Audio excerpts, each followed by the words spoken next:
Hello, good morning and welcome to Craft with Bella Jane. My name's Lynn and this morning we're going to work on the line.arrow aging papers, and this is something that I have already had a go at and really enjoyed, and I've done it with Ruby and Pearl XO, and so I've actually printed out quite a lot of their papers in already. I had these printed out before I even knew this was going to be something that Natalie at line.arrow was going to do. So I haven't printed out all the papers, all the freebies from line.arrow, because I thought I'd use up some of the ones I've already got. So yeah, so I printed this one out and I've done this one in grayscale. That's the freebie paper, the coffee dyed paper. I've printed that on the back. Quite like this grayscale, but I've only printed one of those. Then I've got this one, which is another line.arrow paper. And again, I've printed the coffee dyed paper on the back of there. And then I've got this one. And again, I've printed on the back of there. That's a spare one. The printer decided to throw out two. These are from Ruby and Pearl XO, and I'm going to have a use those. I want to make like a document wallet. I haven't printed on the back of these because I'd already cut these out. So if I print on the back of this, it'll give me a line all the way around, because my printer refuses to print borderless. So what I'll do with that is I'll either coffee dye it, which I'm not great with. I'm not keen on coffee dyeing, or I'll watercolour it very, very, very lightly. And I'll do that, and the same with that one, and then the same with these. This is upside down, unfortunately, so I printed on this one upside down. So that says it's a souvenir page. I think it's something to do with music. Premier Communion does something contest at a chapel, La Chapelle de la Congregation. So it's obviously something to do, it's a souvenir program from some sort of communion. And then this is on the back, and this is something else that's in French. So this is what happened. This is how I know what would happen with these, because I obviously did it with this one. This one I'd made a start on, and then I thought, oh, I'll print something on the back, and this is what happened. So that's of no use whatsoever.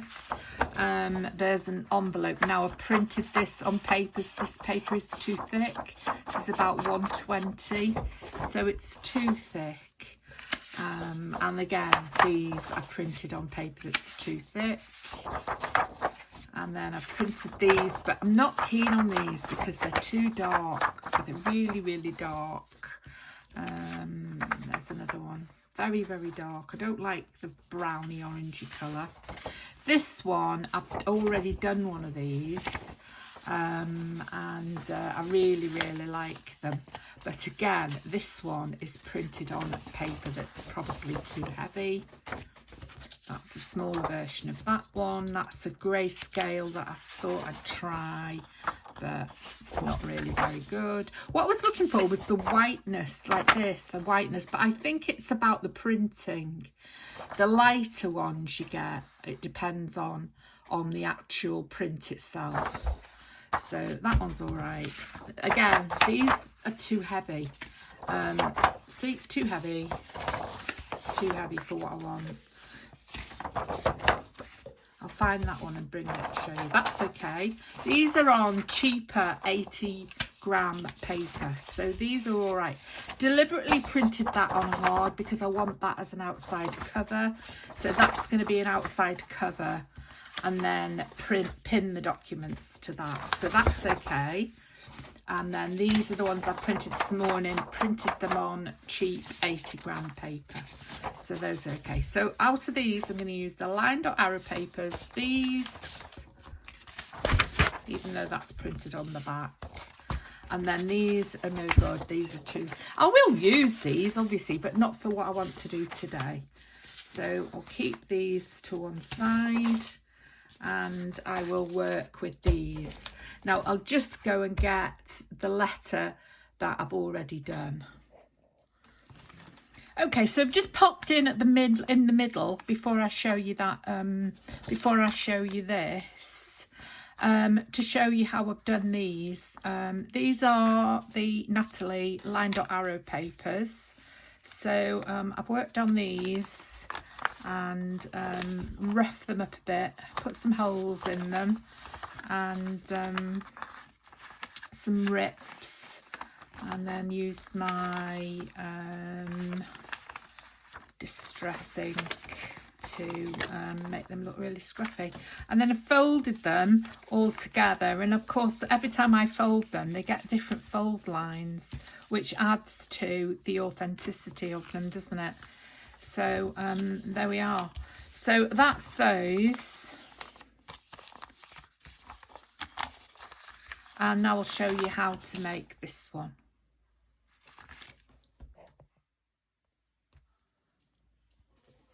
Okay, I couldn't find the one I wanted to use, so I've made another one.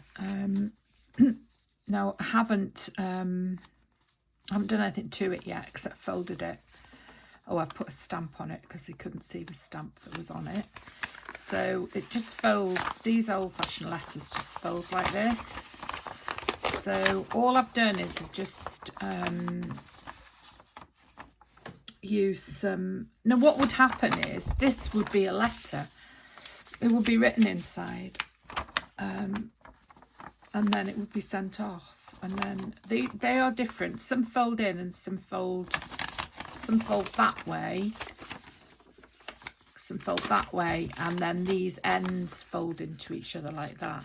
And I think the one I'm trying to find, which I've searched high and low for, was one of those, but those don't reach. So this one must be, these fold in, that folds up, and then the ends of this fold into there.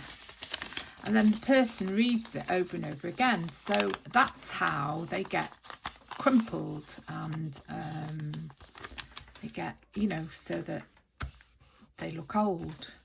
So all I've done is use my bone folder to break down the edges. At the moment, that's the first thing I've done, and I've folded them over and over again, and so that's the start. And then I don't have one of those tools for breaking down page edges, so I have to use my scissors. So we just do this just to break down the page edges a bit. And then you can rip if you want to.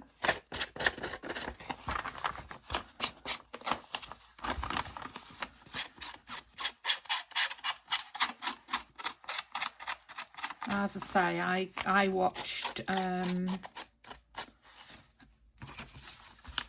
Heather on Ruby and Pearl XO, and she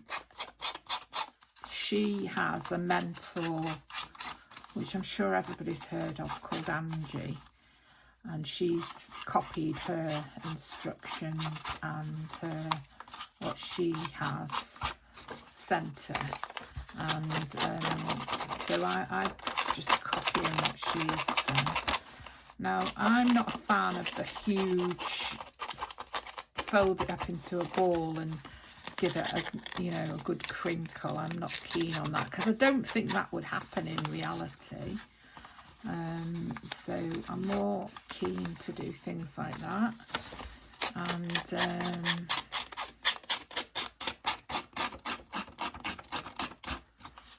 we'll rip that one as well. That's more likely to be the sort of thing that happens. Unless you're mad at your loved one who sent you the letter and you crinkle it up into a ball and throw it in the dustbin, and then you retrieve it. And or the other thing you might do is you might rip it into shreds and then fasten it back together again with some tape. But it's more likely that something along these lines would happen, and then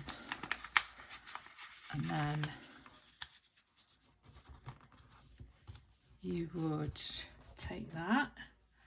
You would take some of the tape that you've made, which I haven't made because I can't seem to get the right thing to make it with, and but this will do just as well, and you just repair it like that.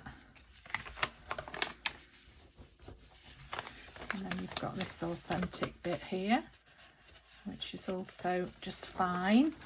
And then you use your brush and your vintage photo, or whatever your favourite thing is for using, and you rough it up.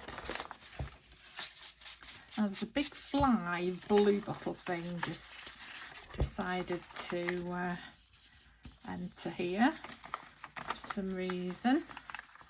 It's come in, the back door's open, it's come in through the back door, and of course it's very sunny at the moment, so all these nasty buggy things have come to life rather. So I'm just going to do this.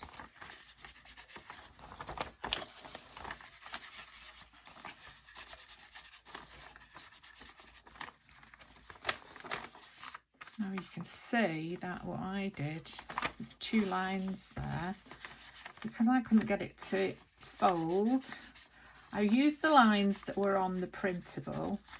I couldn't get it to fold properly, so I had to make another line. So I've got 2 lines there, but that's all right because it just authenticates it, doesn't it? Just makes it a lot more, you know, more like it's supposed to look.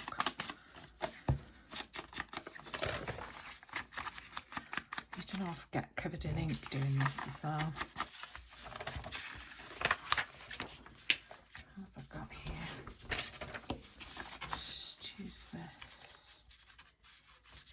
The more you know, if you bend it, that's okay, isn't it?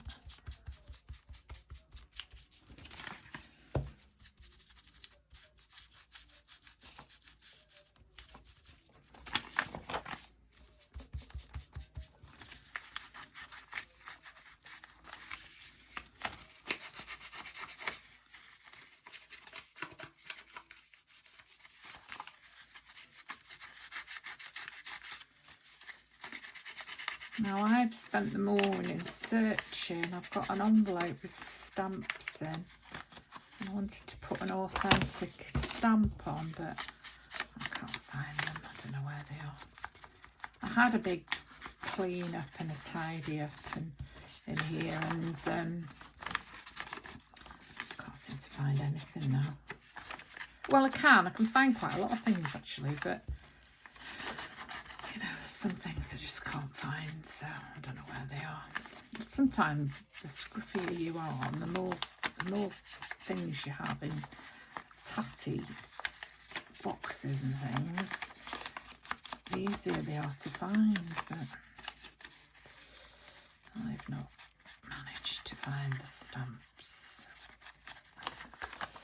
So let's do this one.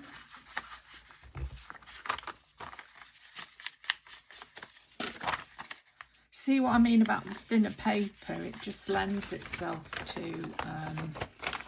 this, and in reality people would have been writing on thinner paper, and also they would have, if it had been airmail, they would have been sending, the airmail paper was blue and it was very, very thin, so yeah, that's what it would have been like. So this is more realistic, I think, and using a thicker paper.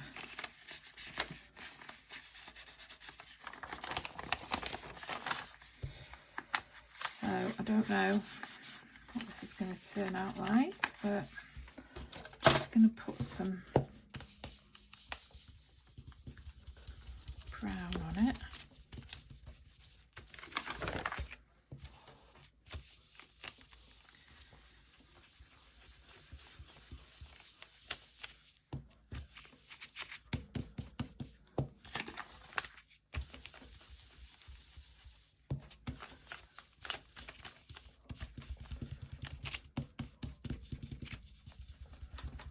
Might repair another bit so we can repair somewhere else.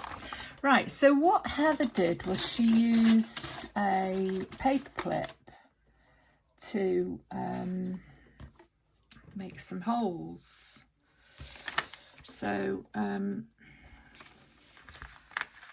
could try that trick. I don't know whether it'll. I think that works.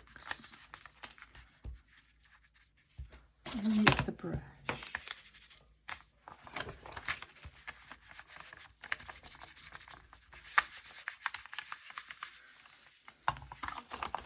And then this is a vulnerable area, isn't it? So I might have a bit of a rip there.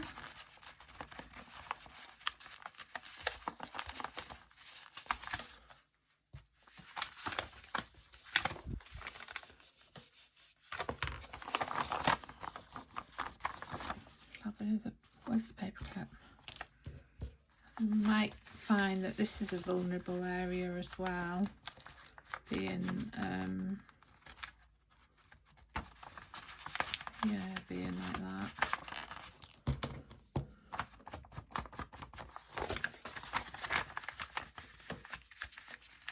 Whoever this woman was who had this letter is very mucky, isn't she? She's made a right mucky mess of this envelope. Right, we'll put another one here.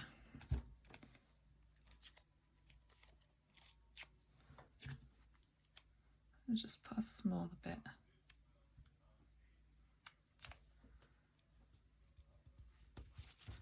See there that she's fixed it there. Put another hole in somewhere. Let's put one in here.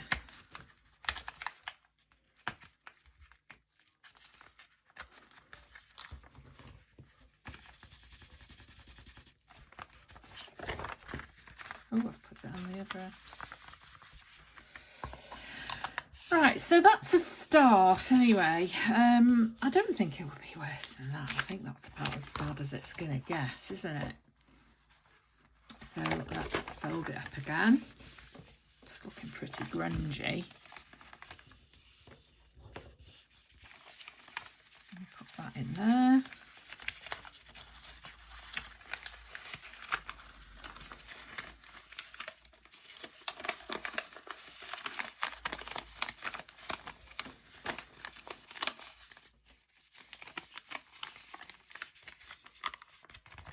See, that's creased itself now, so we'll leave that creased because it all adds to the authenticity, doesn't it? So, I'll leave those. Yeah, so I'm going to leave it there, and then, you know, I might come back and do these and see how it goes. But that's basically how you do it. So, yeah, I hope you enjoyed that. I might do these in my own time, and then I'll just pop them on as pictures at the end. Okay, thanks for watching. I'll see you next time. Bye-bye.